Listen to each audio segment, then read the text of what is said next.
먼 옛날에 멀리 떨어져 있는 사람들에게 소식을 전할 수 있는 방법은 유일한 방법이 사람밖에는 없었습니다. 오늘날처럼 전화나 전보가 있는 것도 아니고 또 스마트폰이 있어서 그 통신수단을 통해서 대화할 수 있는 것도 아닙니다. 특별히 옛날에는 종이와 펜이 있어서 편지를 보낼 수 있는 것도 아니죠. 사람들에게 그 소식을, 멀리 떨어져 있는 사람에게 소식을 전할 수 있는 유일한 방법이 있다고 하면 그것은 사람밖에는 없었어요. 사람 편에 소식을 붙이는 겁니다. 우리가 이것을 인편이라고 그렇게 얘기를 했죠. 인편이라고 하는 말은 인간 편지입니다. 인간 편지 말 그대로 사람을 통해서 소식을 전하는 것이죠. 우리나라도 그렇고 이스라엘도 그렇고 옛날에는 모두가 다 인편을 통해서 소식을 전했습니다. 특별히 종이나 머슴과 같은 아랫사람들을 부려서 자신들이 원하는 생각이나 계획을 다른 사람에게 전해주는 거 굉장히 중요했죠. 그래서 인편이라고 하는 것이 굉장히 중요했다는 겁니다. 당연한 이야기겠지만 좋은 인편이 되어줄 수 있는 종들이, 아주 스마트한 종들이 있다고 한다면 그것은 가문의 큰 기쁨이고 자랑이기도 했습니다. 아무리 종이 많아도 인편의 역할을 할 수 있는 종은 그렇게 많은 것이 아닙니다. 우선 제일 먼저 인편의 역할을 하려고 하면 종이 멀리 가야 되기 때문에, 또 그리고 빨리 가야 되잖아요. 느릿느릿 가면 소용이 없잖아요. 멀리 가고 빨리 가려면 강한 체력도 있어야 되고 건강이 뒤따라야만 합니다. 골골하고 아프면은 아무리 똑똑한 종이라고 해도 제대로 쓸 수가 없는 거죠. 또 반대로 인편이 되려고 하면 이 사람은 머리가 좋아야 됩니다. 몸뚱이가 좋고 건강해도 머리가 비면은 돌이라고 하면 이거 아무 소용이 없어요. 아무리 그 종의 입에다가 좋은 말을 들려주고 좋은 것을 기억할 수 있게 해줘도 이 친구가 기억을 하지 못하면 그거로 전부 다 꽝인 거죠. 그래서 좋은 인편이 되려고 하면 기억력이 뛰어나야만 합니다. 지혜가 있어야 되고 사리 분별력이 있어야 되고 상황을 판단할 수 있는 그런 능력이 있어야 합니다. 주인이 그 종에게 자신이 하고자 하는 말을 이렇게 전해 주었을 때 그것을 토시 하나 틀리지 않고 상대방에게 가서 전할 수 있는 것, 보통 지혜가 아니면 할 수가 없었던 거죠. 상대방에게 가면 이렇게 보통 그 인편들은 이야기를 합니다. 안녕하십니까 어르신. 다음은 우리 주인께서 어르신에게 전하라고 하신 말씀입니다. 이렇게 이야기를 하고 1인칭 화법으로 이야기를 해야 합니다. 주인의 목소리로 주인이 말하는 것처럼 상대방에게 이야기를 해주는 겁니다. 여보게, 친구, 잘 있었는가? 자네를 본 지도 이미 2해가 지났구만. 그랬구만, 친구. 이렇게 얘기를 해주는 거예요. 그러니까 이거를 이렇게 전해주러 갈 때 얼마나 기억력이 뛰어나야 되겠느냐라고 하는 거죠. 충직스럽고 건강하고 일도 잘하는데 머리가 돌이라서 주인이 심어준 그 편지의 내용을 기억하지 못한다면 우리 주인님이 이렇게 전하라고 했습니다. 까먹었슈. 이렇게 하면 그 아무것도 아니거든요. 그러니까 이야기를 이렇게 그 주인이 전해주면 잘 기억했다가 또박또박 전해주는 것이 굉장히 중요했다는 거죠. 그러니까 인편이라고 하면 물론 여러 가지 조건이 있어야 되겠죠. 건강해야 되고 잽싸야 되고 지혜가 있어야 되고 또 무엇보다도 기억력이 뛰어나야 되지만 그렇다고 해서 무조건 그 사람을 인편으로 쓰는 게 아닙니다. 왜냐하면 인편으로 쓰려고 하면 무엇보다도 중요한 게 믿음직스러워야 돼요. 신뢰심이 있어야 됩니다. 여러분, 비밀스러운 이야기를 했는데 그 인편으로 쓰는 놈이 마음이 그냥 못돼 처먹어서 꼬리꼬리 해가지고 그 이야기를 듣고서 딴 생각을 품으면 어떡하겠어요? 그러니까 믿음직한 사람이 인편이 될 수 있는 거죠. 언제든지 등을 돌릴 수도 있고 속이 시꺼매면 오히려 자기에게 칼이 될 수 있기 때문에 인편으로 보내는 종들은 믿음직해야만 한다는 거죠. 가만히 이렇게 들어보고 이거 돈 되겠다. 그래서 마음을 바꿔서 상대방에게 가서 그 정보를 팔아버리게 되면 이게 얼마나 심각한 문제가 될 수 있겠냐는 거죠. 그래서 좋은 인편이 될 수 있는 종을 자기의 수중에 두고 있으면 그거는 자기 가정뿐만이 아니라 가문의 영광이고 기쁨이기도 했습니다. 그래서 오늘 우리가 읽은 본문의 말씀은 우리에게 이렇게 이야기합니다. 잠언 25장 13절의 말씀입니다. 충성된 사자는, 여기서 말하는 사자는 라이언이 아닙니다. 여기서 말하는 사자는 메신저, 주인의 메시지를 전해주는 보냄을 받은 자, 쉽게 얘기하면 인편입니다. 인편, 편지가 되어주는 사람이에요. 충성된 인편은 그를 보낸 이에게 마치 추수날의 얼음 냉수 같아서 능히 그 주인의 마음을 시원하게 하느니라. 근데 여기 나와 있는 이 인편은 그냥 인편이 아니라 뭐예요? 충성된 인편. 영어 성경에는 trustworthy 이렇게 되어 있어요. trustworthy, 믿음직한. 또 어떤 성경에는 faithful, 신실한 이렇게 되어 있습니다. 신실하고 믿음직스럽고 충성된 이 인편은 이런 소리입니다. 이것은 마치 추수 때의 얼음 냉수와 같다는 거죠. 그래서 그를 보낸 사람에게 큰 기쁨이 된다는 말씀입니다. 여러분, 이스라엘은 밀농사가 되었을 때, 밀을 추수할 때 한국처럼 날씨가 시원하지 않아요. 아주 떼약볕이 내려지는 아주 더운 날씨입니다. 그 무더운 날씨에 첫 번째 밀 수확을 거두게 돼요. 옷을 입고 있는데 옷에서 땀이 그냥 비 오듯이 흐르는 거예요. 이건 땀이 아니라 그냥 육수입니다. 육수. 그냥 줄줄 흐르는 거예요. 그래서 이 옷이요, 이 땀하고 딱 붙어서 등짝이 딱 붙었어요. 여러분 생각나시나요? 짜증스럽겠죠? 그런데다가 그냥 밀을 갖다 터니까 먼지가 그렇게 나는 거예요. 먼지는 나지 옷하고 등어리는 딱 붙었지, 땀은 막 비 오듯이 흐르지. 여러분 미칩니다. 그냥 입 막 타들어가는 거예요. 막 타들어갑니다. 아주 미칠 것 같은 거죠. 근데 누군가 그때 와서 시원한 냉수를 탁 내미는 겁니다. 물도 찬데 거기에 얼음들이 그냥 동동동동 떠 있는 거예요. 상상이 되나요? 그거를 갖다 탁 주면서 이거 한잔하고 해. 그때 그 얼음 냉수를 갖다 먹습니다. 어떻게 먹어요? 꿀떡 먹죠. 저절로 I love you가 나오겠습니다. I love you. 고마워. 너무너무 감사해. 그런 게 그냥 그 추수 때 얼음 냉수예요. 얼음 냉수입니다. 신실한, 충실한 인편은, 소식을 전하는 이 사자는 마치 그를 보낸 주인에게 있어서 추수 때 만나는 얼음 냉수와 같이 귀하다고 하는 거죠. 그 가치는 이루 말할 수 없이 소중하다는 거예요. 여러분, 노년의 아브라함에게 고민이 있었어요. 자기에게 나이가 많은 아들이 있었습니다. 이삭이었죠, 이삭. 그런데 배필이 없었어요. 좋은 배필을 찾아서 짝을 지워줘야 되는데 참 어려운 거예요. 자기 배우자 고르는 것도 어려운데 자기 자식의 배우자를 고른다? 여러분, 그거 참 어렵습니다. 어렵죠? 우리 장로님 아시죠? 사위 고르는 거 여러분 정말 어려워요. 며느리 고르는 거 정말 어렵습니다. 제가 우리 아들한테 이런 얘기를 해요. 야, 고르기 힘들면 너무 걱정하지 마라. 내가 골라줄게. 그때 아들이 이렇게 얘기하더라고요. 한 번 골랐으면 됐지. 자기는 자기가 하겠다는 거죠. 여러분 정말 어려워요. 참 고르기 어렵습니다. 그래서 아브라함이 고민하다가 인편으로 보낼 종을 하나 구하게 됩니다. 자기가 고르는 것도 어려운데, 여러분 여자들 고르는 거 정말 쉽지 않습니다. 눈 쫙 내려깔고 내숭 떨면 누군지 몰라요. 보면 안 돼. 보면 아는 것 같은 소리 안 해. 살아봐요. 몰라요. 전혀 숨어져 있는 다른 게 나와요. 여러분, 전 목회하면서 정말 많이 봤어요. 모릅니다. 자기가 고르기도 어려운데 종을 시켜서 자기의 자부를 고른다? 여러분, 웬만한 믿음이 있는 종이 아니면 그런 거 못 시키죠. 근데 아브라함이 정말 그렇게 신뢰하고 너무도 소중히 여기는 추수 때의 얼음 냉수와 같은 종이 있었어요. 그 종의 이름이 엘리에셀입니다. 엘리에셀을 아브라함이 부릅니다. 그리고 이렇게 하죠. 자기의 그 가랑이를 벌려서 차타구니 사이에 그 엘리에셀의 주먹을 집어넣게 합니다. 왜 이것을 하는가? 그 당시 뭐 문화겠지만 이런 뜻입니다. 우리 가문의 미래가 너에게 달려있다라고 하는 거죠.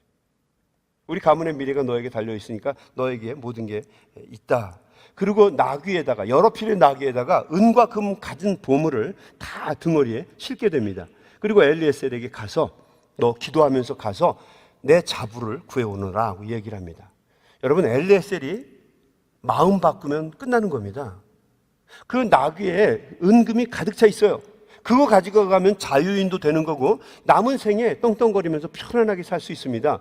근데 엘리에셀은 그러지 않아요. 왜냐하면 아브라함의 믿음이 대단한 거죠. 혹시 여러분의 친구나 이웃 중에서 그런 믿음을 주는 사람이 있습니까? 여러분, 그런 사람들이 있게 되길 주의 이름으로 축원합니다. 복 중에 복이에요. 하나님 앞에 기도할 때 그런 좋은 친구, 그런 좋은 신앙의 동역자, 그런 믿음의 사람들을 달라고 하나님 앞에 기도할 수 있게 되길 주의 이름으로 축원합니다. 좋은 믿음의 동역자를 달라고 기도하시기 바랍니다. 내 믿음 생활을 같이 할 수 있는 신실한 동역자, 내가 믿을 수 있는 하나님 나라까지 같이 갈 수 있는 신앙의 동지를 달라고 하나님 앞에 기도할 수 있게 되길 주의 이름으로 축원합니다.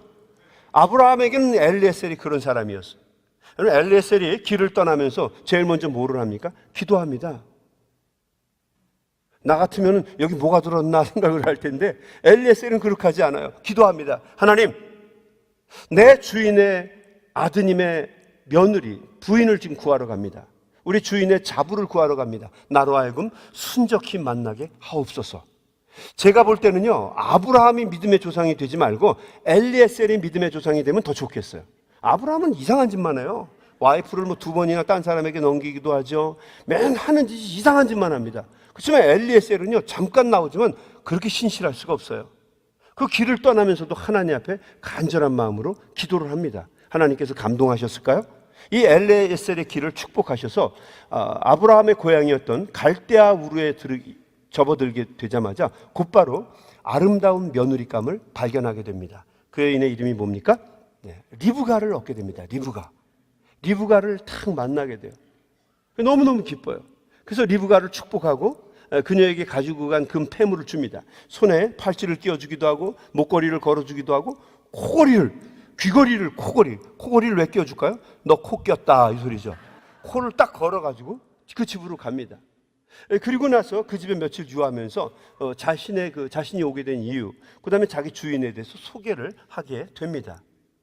리브가의 부모가 이 엘리에셀에게 열흘 동안만 더 있어달라고 부탁을 합니다. 그러나 엘리에셀은 단호하게 거절하죠. 그가 이렇게 얘기합니다. 안 됩니다. 내 주인이 지금 자부감을 구해오기를 학수고대하고 있습니다. 그러니 하루라도 빨리 가야만 합니다. 거절을 하고 아브라함의 장막으로 리브가를 불이 나게 데리고 오죠. 여러분, 이 아브라함이 멀리서 자부를 데리고 오고 있는 엘리에셀을 보았을 때 어떤 느낌이었을까요? 만약에 제가 아브라함이라고 한다면 그 며느리보다도 그 엘리에셀을 보면서 너무너무 기뻐했을 거예요. 마치 그 무더운 날, 그 추운 날에 얼음 냉수와 같은 사람이라고 믿게 되었을 거예요. 오늘 우리가 읽은 본문의 말씀에 가장 부합되는 이 엘리에셀이 바로 이 잠언 25편 13절에 나오는 추수 때의 얼음 냉수와 같은 신실한 종입니다. 인편이에요. 이런 사람입니다.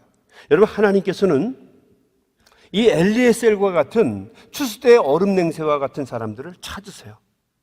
여러분들이 그런 사람을 만나는 것도 축복이지만 여러분이 하나님에게 추수 때의 얼음 냉수와 같은 일꾼이 되어주는 것도 축복입니다. 여러분, 인생 짧습니다. 짧은 인생 살아갈 때 하나님 앞에 그렇게 신실하고 요긴하고 추수 때의 목을 시원하게 축여줄 수 있는 하나님의 기쁨과 감동이 되는 하나님의 신실한 일꾼들이 다 되시기를 주님의 이름으로 간절히 축원합니다. 하나님께서는 당신과 같은, 여러분과 같은 그런 신실한 일꾼을 찾으세요. 하나님과 마음이 같은 자, 합한 자. 어떤 사람입니까? 하나님과 생각이 같아요. 하나님과 커뮤니케이션이 돼요. 하나님과 마음이 같습니다. 하나님과 뜻이 같아요. 그런 사람들을 하나님은 원하세요. 하나님으로부터 믿음을 얻은 자. 여러분은 하나님을 믿는 것도 중요하겠지만 더 중요한 것은 하나님이 여러분을 믿어주는 것도 중요해요. 하나님의 믿음을 얻은 사람, 하나님과 합한 자, 하나님과 통하는 자, 하나님께서는 그런 사람들을 찾으신다는 거죠. 그리고 그런 사역자들을 통해서 하나님은 당신의 역사를 일구어 가십니다. 여러분, 하나님의 드라마의 주인공들이 될 수 있게 되기를 주님의 이름으로 간절히 축원합니다. 이 세상에서 가장 소중한 사람은 말귀가 통하는 사람이에요. 대화가 되는 사람, 커뮤니케이션이 되는 사람이에요. 여러분 얼마나 좋은지 몰라요. 대화가 되는 사람. 여러분, 주님께 그런 사람이 되어주시기를 바랍니다. 여러분, 말이 안 통하면 답답합니다. 피가 안 통하면 혈관이 터져요. 숨이 안 통하면 여러분 질식해 죽습니다. 마음이 통하지 않아서 답답하면 심장마비 걸려 죽어요. 하나님은 당신과 통하는 사람을 찾으세요. 여러분, 한국에 요즘에 군대가 많이 발전했습니다. 특별히 예비군 교육이 발달했어요. 근데 요즘에는요, 예비군들 교육을 아주 재밌게 한다는 거예요. 예비군들을 그렇게 오랫동안 붙잡아 놓지도 않는다는 거예요. 실전 교육을 시킨다는 거예요. 서바이벌 가상 전투를 예비군들에게 시킨다는 거예요. 이 동원장에 예비군들을 이렇게 모아놓으면 팀을 나눈답니다. 그래서 그 팀을 나누어서 가상으로 전투를 벌이는 거예요. 그래서 여기에서 이긴 팀은 곧바로 집으로 귀가 조치시킨다는 거예요. 그러니까 실질적인 프로그램을 운영하게 된 거죠. 특수 마스크를 쓰고 또 방탄모를 쓰고 온몸을 보호해 줄 수 있는 보호 장구를 착용하게 됩니다. 총알은 진짜 쏘면 안 되니까 총알은 그 페인트가 들어있는 플라스틱 총알 그거를 쓴다는 거예요. 그래서 특수 개조한 총으로 쏘게 되면 그 총알이 날아가서 이 몸 같은 데 맞으면 터지는 거예요. 그 페인트가 묻습니다. 그럼 그 사람은 죽은 거예요. 자, 한 번은 어떤 회사의 그 남자 동료들이 모두가 다 직장 예비군으로 이 동원장에 가게 되었다고 그래요. 같이 한 팀으로 가게 된 거예요. 예비군 훈련을 받아야 되니까. 그 한 팀을 나눴는데 같이 그 회사 사람들이 팀이 된 거예요. 그 팀의 팀장이 누구였냐면 젊은 과장님이 된 거예요. 아마 마지막 기회였던 것 같아요. 이 과장님이 제일 높으니까, 그러니까 팀장이 됐고, 다른 그 팀원들, 그 예비군 그 병사들을 데리고 이제 전투를 벌이게 된 겁니다. 근데 문제는, 이 팀장이신 이 과장님이 경상도 분이세요. 사투리를 너무 심하게 쓰는 거예요. 아무튼 이분이 병사들을 다 데리고 이렇게 갔는데, 그만 이게 산길을 넘어서 가다가 매복조에게 걸린 거예요. 숨어있는 적군들에게 걸린 겁니다. 갑자기 그냥 그 플라스틱 탄을 막 탁탁탁탁 쏘니까 막 빗발지듯이 그냥 페인트 총알들이 막 날라오는 겁니다. 자, 그리 급해졌으니까 이 팀장님이었던 과장이 맨 앞에 있다가 얼른 팀원들에게 엎드려! 그러고 얘기를 해야 되는데 갑자기 급하니까 이 엎드려라는 말이 나오지 않은 거예요. 그래서 급하니까 경상도 말로 쑥으리! 그러고 엎드린 거예요. 여러분, 쑥으리라는 말을 아십니까? 경상도 분은 아시겠죠? 쑥으리! 그러고 엎드린 거예요. 자기 혼자 엎드린 거예요. 그러니까 이 팀원들이 무슨 말을 하는지 모르니까 과장님 바라보고 있다가 총에 맞아가지고 절반이 죽었어요. 그러니까 이 사람들이 원망을 하겠죠. 아니, 엎드려 그래야지 지 혼자 쑥으리! 그러고 엎드리면은 그 말귀를 어떻게 알아듣냐고. 표준말을 쓰시라고. 그 얘기 듣고 나니까 팀장님도, 이 과장님도 좀 미안한 거예요. 알았다고. 내가 다시는 그러지 않겠다고. 다짐을 하고 살아남은 병사들을 데리고, 이제 죽은 사람은 거기다 누워 있어야 돼요. 살아남은 병사들을 챙겨가지고 반대길로 해서 이렇게 적진을 향해서 가다가 또 거기서 매복조를 만난 거예요. 또 그냥 플라스틱 탄알들이 막 날라오니까 급하니까 쑥으리 하지 않기로 했을 거니까요. 했으니까 엎드려! 그 얘기를 해야 되는데 그 말이 또 생각이 안 나는 거예요. 그러니까 이걸 해야 되는데, 표현을 해야 되는데, 아까처럼 엎드려! 이 얘기를 해야 되는데, 이거 말이 잘 안 되니까, 얼떨결에 한 얘기가 뭐냐면, 아까맨께로! 이렇게 얘기를 한 거예요. 아까맨께로라는 말을 아세요? 이 말이 더 어렵습니다. 아까처럼 이 소리인데요. 아까맨께로! 그랬더니, 병사들이 이게 무슨 말 하는지 모르니까 그 팀장, 과장님을 이렇게 다 바라보다가 전부 다 총에 맞아서 결국 꼴찌가 돼서 일주일 동안 그 교육을 다 받았다는 이야기가 있어요. 대화가 안 되면 죽는 거예요. 척 보면 알아야죠. 마음이 통하지 않으면 죽습니다. 하나님도 마음이 통하는 사람을 찾으세요. 대화가 되고 당신을 의지하고 하나님의 기쁨과 자부심이 되는 사람을 원하세요. 그래, 내가 너를 보내면 자신이 있다. 저는 우리 성도님들이 그런 종들이 되시길 주의 이름으로 축원합니다. 어떤 분이 이제 이사를 가요. 이사를 가면 저한테 와서 기도를 받습니다. 기도하다가 저는 나중에 마지막에 이렇게 얘기해 주죠. 왜 하나님이 당신을 그곳에 보내냐면, 왜 당신을 그곳에 보내냐면 당신이 바로 추수 때의 얼음 냉수와 같이 하나님을 기쁘시게 하는 사람이기 때문이에요. 그곳에 가서 하나님의 기쁨이 되시고 자부심이 되십시오. 그곳에서 하나님의 마음을 시원하게 하는 사람이 되게 해주십시오. 저는 그렇게 믿어요. 주님의 자부심과 긍지가 되는 사람, 말이 통하고 마음이 통하고 생각이 통하는 사람들이 되라는 거죠. 성경은 이런 사람들을 하나님과 합한 자라고 이야기를 합니다. 추수 때의 얼음 냉수와 같은 사람들이라고 얘기해요. 타는 듯한 불타는 목마름을, 갈증을, 또 불붙은 뜨거운 속을 시원하게 해갈해 줄 수 있는 충성스러운 일꾼이라고 이야기를 합니다. 여러분, 제가 예전에 섬기던 그 LA 연합 감리교회에서 참 기쁨이 된 사건이 하나 있었어요. 아마 주님께서도 굉장히 기뻐하셨을 거예요. 그 교회에도 아주 좋은 성도님들, 아주 훌륭한 분들이 참 많은 교회였어요. 한 번은 제가 설교 중에 그 물과 식량이 부족해서 죽어가는 아프리카의 어린아이들을 보여준 적이 있었어요. 그 모습을 보고서 많은 분들이 충격을 받았어요. 아마 여러분이 보는 이 장면도 마찬가지예요. 그 째째플라이들, 그 피를 빨아먹는 파리가 저 아이들을 저렇게 그냥 닥지닥지 붙어서 피를 빨아먹는 거예요. 먹을 것이 없어서 아이가 땅에 있는 풀을 주워 먹는데 풀도 없는 거예요. 바짝 마른 아이들 한번 계속 눌러보세요. 너무너무 힘겹게 어렵게 살아가는 거예요. 이 모습을 보고 나서 며칠 후에 여자 권사님 한 분이 제 방에 오셨어요. 여러분, 저 사진은요, 물이 없어서 소 오줌에다 머리를 감는 거고요, 목마르니까 소 궁둥이에 대고요, 소 오줌을 물로 먹는 겁니다. 이 장면을 보고 나서 권사님 한 분이 며칠 뒤에 제 방에 오셨어요. 그리고 저한테 회개하기 시작했어요. 여러분, 그 권사님은 정말 저에게 너무도 소중한 분이에요. 교인으로도 훌륭하시지만 저 개인적인 인간관계 속에서도 너무너무 귀한 분이에요. 저희 어머니 같은 분이에요. 저를 얼마나 사랑으로 돌봐줬는지 몰라요. 여러분, 지금부터 저는 그분의 종이 돼도 그분의 은혜를 갚을 수가 없어요. 얼마나 귀한 분인지 몰라요. 저한테라면 아낌없이 베푸시는 분이세요. 근데 그 권사님이 와서 회개하는 거예요. 목사님, 저는 죽일 년입니다. 제가 그랬죠. 저는 나쁜 년이에요. 아니에요, 좋은 년이에요. 저는 권사님 같았으면 좋겠어요. 사람들이 다. 세상에 권사님만 같으면 갈등과 분쟁이 없을 거예요. 아니에요, 목사님, 저는 정말 나쁜 년이에요. 목사님, 저는 아이들이요, 그 꾸정물같이 물이 고인 기생충이 우글우글 걸리는 것에서 물을 떠다가 그거를 먹는 아이들을 봤고요. 그리고 소 오줌을 갖다 직접 대고 마시는 그런 아이들도 봤어요. 그런데 저는 집에 가면 우물물, 수돗물도 먹기가 이게 찜찜하다고 그래가지고, 여러분, 미국의 수돗물이 얼마나 깨끗해요. 여러분, 수돗물 깨끗한 거예요. 근데 그 물도 찜찜하다고 그래서 집에다 뭘 해놓고 먹어요? 뭘 해놓고 먹어요? 거봐. 정수기 해놓고 물을 먹잖아요. 근데 그것도 먹으면서 물 맛이 좀 이상해졌다는 둥, 필터를 갈아야겠다는 둥, 다른 정수기로 바꿔 먹어야겠다는 둥, 그러면서 먹는데, 그 아프리카에 있는 그 어린아이들은 그 물이 없어서 목말라서 죽는 걸 보는데 내가 물이 넘어갈 수 없다는 거죠. 참 순수한 분이세요. 그래서 4일 동안 물을 한 모금도 못 마셨대요. 여러분, 이게 대단한 분. 정말 좀 감동했어요.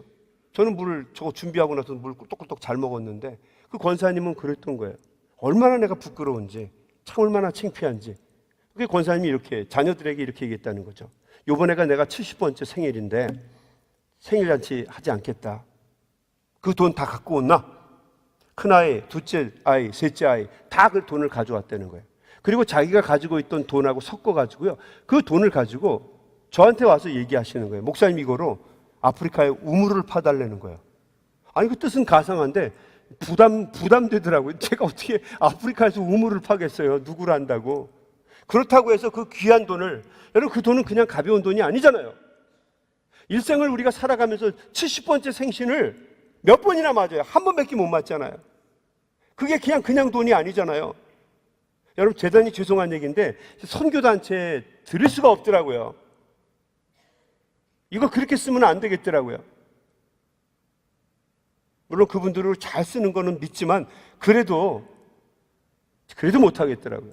그래서 물어가지고요, 그 아프리카, 중앙 아프리카에 있는 선교사님 한 분을 찾았어요. 그래서 사정 이야기를 하고 우물을 좀 파주십시오라고 부탁을 했어요. 그래서 우물을, 이거 참 곤란스러운데, 하여튼 그분이 돌아다니면서 우물을 3개를 팠어요. 그 돈으로 3개를 팠습니다. 여러분, 그 스크린에 나와 있는 저 국방 옷을 입고 있는 분이 국방부 장관입니다. 얼마나 가난하면 저 우물을 팠는데 기뻐서 국방부 장관이 와가지고 같이 즐거워하는 거예요. 거기에 우리 권사님의 이름도 새겨져 있고, 그래서 그거를 먹었어요. 그 물을 파서 같이 먹게 됐어요. 이게 얼마나 감동적이고 기분이 좋았는지 제가 이걸 설교 시간에 말을 했더니 장로님들이 또 그 말을 듣고 은혜를 받았어요. 그 장로님들이 참 훌륭한 분이죠. 그래서 그분들이 돈을 많이 걷어서 아프리카 케냐라고 하는 곳에 이번에는 그 단단한 돌이 많은 곳인데 그곳을 땅을 파가지고요, 그 엄청난 돈을 들여서 우물을 파게 되었어요. 우물이 여러분 터졌습니다. 참 감사한 거는요, 정말 감사한 건 선교사님한테 이 부탁을 하니까 선교사님이 이런 얘기를 하는 거예요. 우리 교회도 왔던 선교사님인데 목사님 편지를 저한테 보냈어요. 목사님, 나는 우물을 판 적이 한 번도 없습니다. 근데 선교비를 거두러만 다녔는데 막상 이렇게 교회가 많은 돈을 나에게 주니까 내가 죄스럽습니다. 이걸 갖고 무엇을 할 수 있는지. 그러나 제가 하나님 앞에 회개합니다. 목사님 한번 기회를 주시면 제가 이걸 가지고 한번 멋진 우물을 파보겠습니다. 그래서 우물을 판 거예요.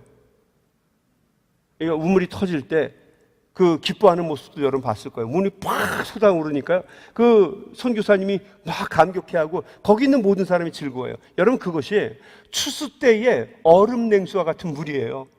그 물을 먹으면서 기뻐하는 사람을 볼 때 참 감동스럽고요. 더 놀라운 것은 하나님께서 거기에 있는 사람뿐만 아니라 그 우물을 팔 수 있도록 도와주었던 사람들을 향해서 주님께서 충실한 그들이 추수 때 만날 수 있는 그 타는 목마름을, 하나님의 목마름을 죽여줄 수 있는 신실한 얼음 냉수와 같은 일꾼들이었을 거라고 저는 확신을 해요. 여러분, 저는 우리 교회의 우리 사역자들의 일꾼들이 주님의 갈증을 죽일 수 있는 신실한 훌륭한 추수 때의 얼음 냉수라고 믿습니다. 여러분, 주님의 얼음 냉수가 되어 주십시오. 또한 세상에 나갔을 때 여러분, 주님의 말씀이 필요한 사람들, 정말 답답한 마음으로 타는 목마름으로 주님의 말씀을 그리워하는 사람들에게 하나님의 말씀을 전해서 그들을 해갈시킬 수 있는 하나님의 신실한 사람들이 되시길 주의 이름으로 축원합니다. 여러분, 주님의 말씀을 전하세요. 왜 주님의 말씀을 못 전해요? 여러분, 제가 잠깐이지만 나갔을 때, 저는 한국에 나갔을 때 시간이 되면요, 지하철에서도요, 저 하나님 말씀 전합니다. 차 안에 계신 여러분, 저를 주목해 주십시오. 저는 제가 이 자리에 선 것은 주님의 복음을 증거하기 위해서 섰습니다. 그럼 어떤 앞에 앉은 분이 그래요. 미친놈. 상관 안 해요. 세상은 원래 쪽팔린 거예요. 누구나 다. 여러분, 세상은 다 뭘 해도 못마땅한 사람이 있는 거예요. 지금 내가 말씀을 아무리 열심히 여러분 전해도 지금 이 시간에도요, 삐딱한 사람이 있어요. 저는 그거 신경 안 씁니다. 전하세요. 왜 많은 말씀을 못 전해요? 전하십시오. 그 말을 듣고서 듣는 사람이 있더라고요. 목사님, 은혜 받았습니다. 내가 열심히 해보겠습니다. 이런 사람이 있어요. 왜 전하지 못해요? 여러분, 물질 때문에, 인간관계 때문에 상처받고 어려움 당하는 주변에 있는 사람들이 있어요. 그분의 아픔을 치료할 수 있는 추수 때의 시원한 냉수가 되어 주십시오. 주님의 냉수가 되어 주세요. 주님을 기쁘시게 할 수 있는. 여러분, 우리 한인교회 성도님들은 힘들고 어려운 그 갈증이 있는 그런 불모지대에서 주님을 시원하게 할 수 있는 주님의 그 추수 때 얼음 냉수와 같은 하나님의 귀한 일꾼들이 다 되시기를 주님의 이름으로 간절히 축원합니다.